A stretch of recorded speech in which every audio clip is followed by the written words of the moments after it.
నరకదారులు చుట్టూ ఎప్పుడు పిలుచుచుండేను, నరకదారులు చుట్టూ ఎప్పుడు పిలుచుచుండేను,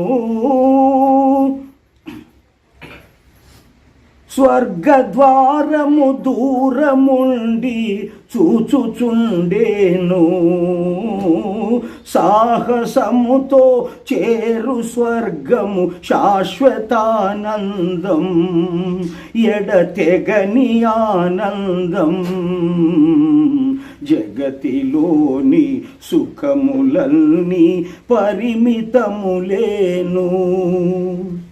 అంటే ఈ పాటలో భావము, ఈ జగత్తులో మనం పొందే సుఖాలన్నీ కొంతవరకే, పూర్ణ సుఖము ఎవడు పొందలేడు.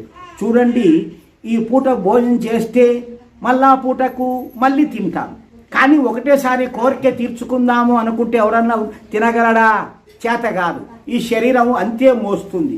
లడ్డు బాగా ఉంది అని తింటున్నాము తీయగా అనుకుంటే 1-2 దినాలకు నాకు సాలనైనా అంటాం. అంటే అది కోరిక ఉండినా కూడా దాన్ని స్వీకరించే శక్తి ఈ శరీరానికి లేదు. కాబట్టి జగతిలో ఉండేటటువంటి ప్రతి ఒక్క రుచి, ప్రతి ఒక్క అనుభవము, ప్రతి ఒక్క కోరిక, సంగీతము కానీ, పాటలు కానీ, సినిమా కానీ ఒకసారి చూస్తే అది బాగుంది మళ్ళా చూడా అంటాం, కోరిక తీరలే. ఒక సినిమా పోతే మళ్ళా బాగుంది మళ్ళా పోదామంటాం, అంటే కోరిక తీరదు. ఈ యొక్క జన్మలో, ఈ జగతిలో ఏ కోరికలు కూడా తీరవన్నమాట. కడుపు నిండదు, కోరికలు తీరవు. కాదు జన్మలు ఎన్ని ఎత్తి పుట్టి చచ్చినా, ఎన్ని మాటలు తిన్నా, ఎన్ని మాటలు కోరికలు తీర్చుకున్నా కూడా కోరిక మాత్రం తీరదు. కోరిక తీరకపోతే కోపం వల్ల పతనమైతంటారు మానవులు. కోపముతో విరోధాలు పెట్టుకునేది, ఇంట్లో కుటుంబంలో కలహాలు రేపేది, ఈ రకంగా చేసుకుంటారు.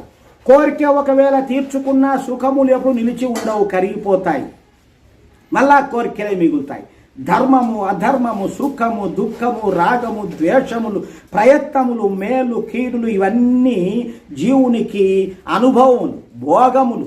వీటి నుండి జీవుడు తప్పించుకోలేడు. ఎప్పటికీ కూడా ఇది అంతులేనిది, ఆగిపోనిది ఈ కర్మఫల చక్రం. జీవుల తత్వం ఇది.